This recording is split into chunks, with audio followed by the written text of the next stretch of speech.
If you have purple hair and wanting to go green, that is a very realistic expectation of what your hair is going to do when you let this purple fade out of your hair or if you lift it with lightener or bleach. As the purple is fading out of your hair, the red molecules leave your hair first, leaving behind the blue molecules, and it will most likely result in this like blue, green, cyan color from fading that purple out of your hair. And in my opinion, it is a perfect base color to just put green over the top of it. But one thing that you should know is if your hair does fade to more of that kind of blue-green color, if you put like a grass green over the top of this, chances are it's probably going to go a little bit more cool-toned ocean teal color. So you might have to make adjustments to your formula, add a little bit of extra yellow if you are going for a grass green color. And the safest way to get this purple color out of your hair to go more of this blue-green color is just by washing in really warm water with clarifying shampoo. Now just remember, clarifying shampoo has a very high pH, so if you do use clarifying shampoo to get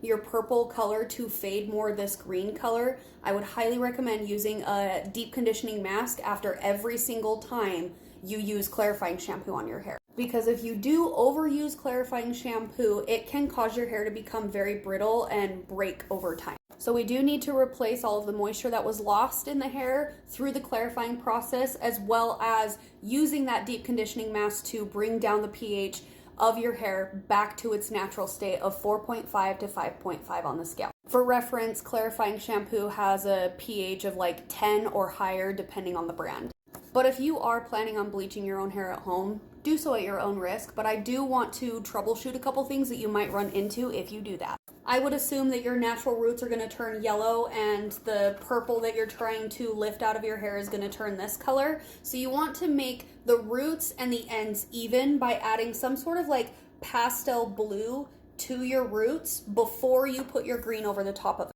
If you skip this step, you're probably just going to end up with a more warm-toned green on the roots and a more cool-toned green on the end. I personally would not recommend skipping the pre-toning process because semi-permanent pigments are a lot more delicate, and if there's any unevenness in tone or level, it will absolutely show through in the result.